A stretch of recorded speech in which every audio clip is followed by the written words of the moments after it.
Day, which was May 10th, more than a month later, and that was because it didn't have all the damage documentation from the local utilities. Once all those damage documentations were in place, the president immediately signed it because we hit the threshold, or criteria, as Vern called it.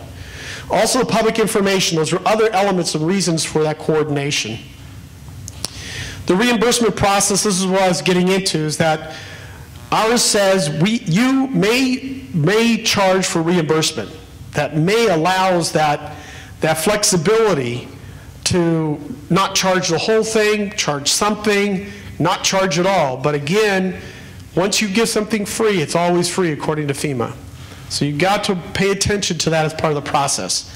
It provides instruction how, what, when to request aid, how do you request it, when do you get it. And some of this is broken up between our agreement and our operational plan as well. And then your reimbursement provides you that opportunity for public assistance reimbursement. And that's the important component. You have to have the agreement ahead of time before the emergency, and that sets up the precedent for you to be able to use the cost of that mutual aid and get public assistance to support that. This agreement has been vetted by FEMA.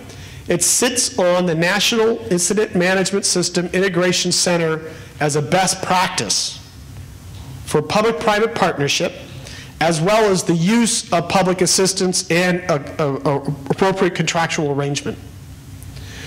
So it meets the NIMS requirements, and because it meets the NIMS requirements and you are entering a mutual aid agreement like this, you're allowing yourself greater flexibility in getting additional grants because you're meeting those NIMS requirements.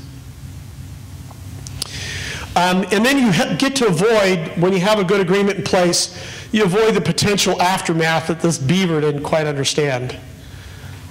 You don't want it falling down on top of you when you weren't expecting it. It also helps you avoid the bureaucracy. Does anybody know what this chart represents? Government. It represents when the Department of Homeland Security was first formed.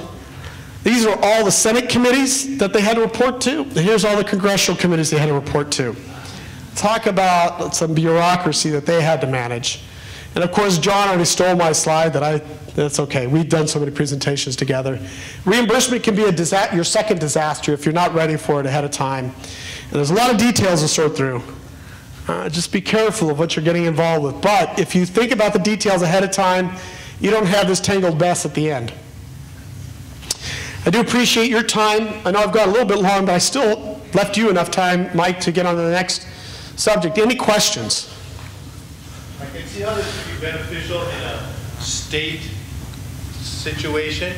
Okay, being in Hawaii, we also offer assistance sometimes to the Polynesian or Pacific and Asian entities also. What would it benefit us by doing that? This agreement, of course, would be for the utilities within. We can sign agreements, and there has been situations like East Bay Mud has an agreement with Las Vegas Water Utility.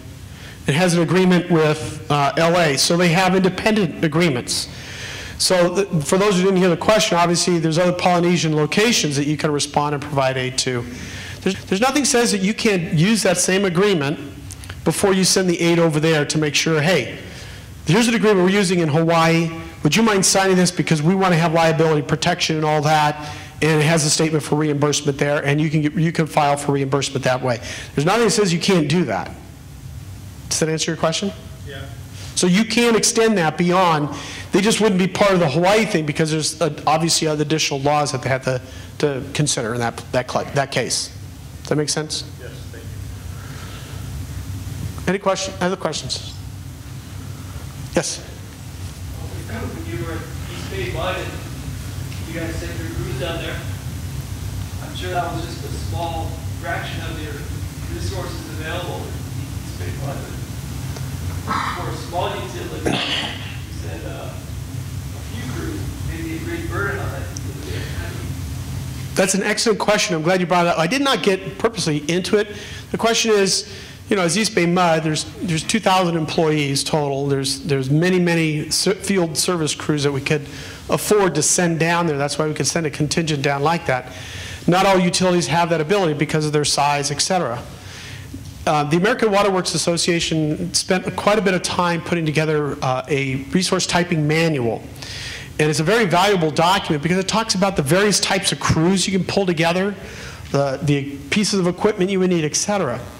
Nothing in that document says they all have to come from one utility.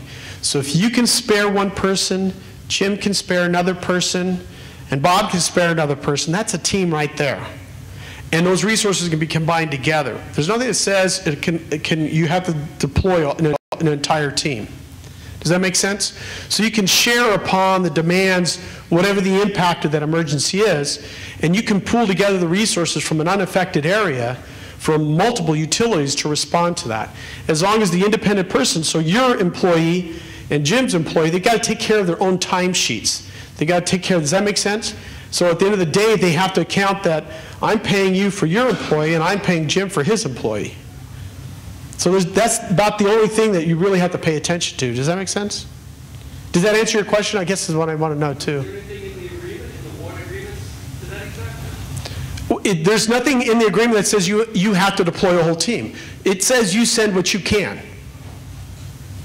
And the other thing is, the agreement is very clear in saying if you have nothing to send, there's no obligation for you to send anything. Because maybe you are affected or you've got a major pipeline that you've been putting in, all your people are dedicated to that and this emergency happens. You had that priority to finish that line. There's nothing that says you have to send people there. Does that make sense? So there's no obligation to send anything at all in this agreement, and it clearly says that. Good question. Ray, on the receiving side, the receiving resources, has coordination of resources from other utilities covered in the operation? In the agreement, it says if you ask us for help, you're going to make sure there's some lodging, and you're going to take care of room and board. We recognize that you might be overwhelmed with responding to that. So like we did for Northridge, we took the time to find the hotel, etc. You still are going to pay for it, but we took the time to take that burden off of you because you have so much going on. So there is an expectation that you accept the responsibility of providing for and taking care of the resources and the personnel at reasonable and expected costs. So that even if we arrange for that hotel and we arrange for all the food and they take care of themselves independently, you still have the responsibility to pay for reimbursing that cost. Did that answer your question? Well, the other issue is coordination. Oh, yeah. How to get the crews and some other utilities deployed and make sure that yeah, that's an important. The question is then once the people get in, how do they best be most effectively used in deploying those assets? Every time we sent resources, that's why that daily briefing was so important. The briefing in the morning and in the evening, and designating a supervisor for that crew. So in the morning, everybody got together. You designed what needs to be fixed. You identify what needs to be fixed. And then you assign our crews or any of the deployed crews to what that need is. And then we just report back to you at the end of the day what got accomplished, what's fixed, what's not fixed, here's our costs and everything. And that worked very well to have the morning briefing and then the evening briefing. The briefing, the start and the end of each shift. And it worked very effectively. We didn't have any problems. And the reimbursement went more effectively because you understood why we were charging certain things. Every day there was a summary of an account of everything that was done.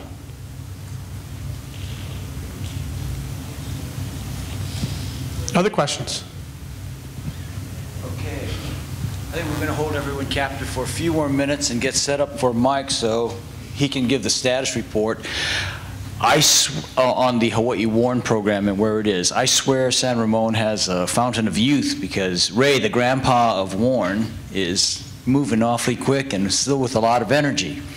I've known and worked with Ray since about 2002 when everyone in EPA in particular has gotten into this emergency preparedness business. And Ray, you have my utmost respect. And he's been giving it away free for so long that FEMA doesn't recognize him anymore. He gives everything away free, but he'll accept lunch with that. He'll just take a few minutes, so if you can bear with us before we break for naps and the evening programs and whatnot.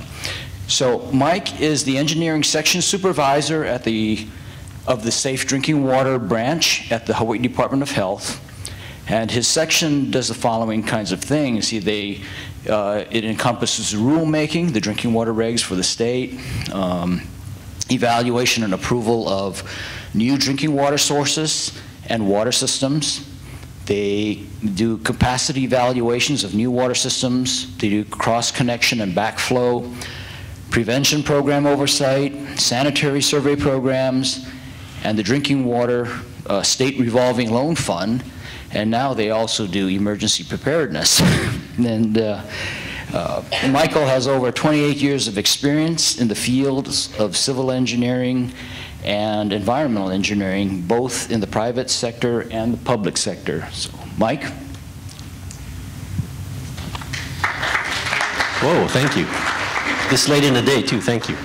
Want to start out by thanking Ernie Lau over the Board of Water Supply and Barry Usagawa for giving me this time of between 3 hours of John and Ray and casino night. I promised to keep it short. I've only got 8 slides, so courage, everybody. There were a number of reasons why we decided to restart the WARN program. Some of you may remember that it had started a couple of years previous to that, and there wasn't a whole lot of traction at that time to complete it, but they did make a pretty good effort at it. But one of the reasons was actually, and you've seen this slide several times already, this was one of the reasons too, because clearly most of the country has gotten with it, or has the idea that the WARN is a good means of utility-to-utility mutual assistance, and Hawaii just never got on board. And you know, as much pride as I have in being able to tell people that you know, we're the Aloha state, we're the 50th state, we don't want to be the 50th state. There was no intention to be the 50th in this particular race. So we started to get together with the 4 counties first. This with the intent of being a Hawaii Water Agency Response Network. The problem is when we did get together, and these are, remember now, with 4 brand new managers that were not around during the 2008 and 2009 effort, we had no idea what we were doing. We couldn't answer the basic questions of who was supposed to spearhead this effort, who was supposed to be on this WARN, and we didn't know how. We had no idea. So in steps our savior from EPA Region 9, Marvin Young, our favorite local boy, and he drags along with him Ray and John, and boom, we have instant WARN experts at our disposal every day via email. And they pointed us in the direction, they gave us guidance and pointed us in the direction of guidance. And one of them was how to compose the WARN, or Hawaii WARN. And you know, the first thing we really needed to get together was a leadership team, and it just made sense. The 4 counties and the primacy agency would be involved on that. There are voting and non-voting members, and some of them, we do have the option of including emergency management and response agency, sector agencies, as well as hopefully the EPA or even other state WARNs. The committee that will be doing most of the grunt work will be the steering committee, and those will be the poor souls that get nominated by their managers. And by the way, the leadership team is going to be comprised of the 4 managers and the Safe Drinking Water Branch program manager, and they will be nominating these poor guys like me to work on the steering committee. The steering committee itself is likely going to be a little bit more diverse than the leadership team, as it is expected to include potentially professional associations, privately owned water systems, and technical assistance providers. Now that answers the who. We still didn't know about the how portion, and you've probably seen this checklist several times today. It's from a pretty widely circulated document by AWWA, Utilities Helping Utilities. It's our 10-point checklist, and that's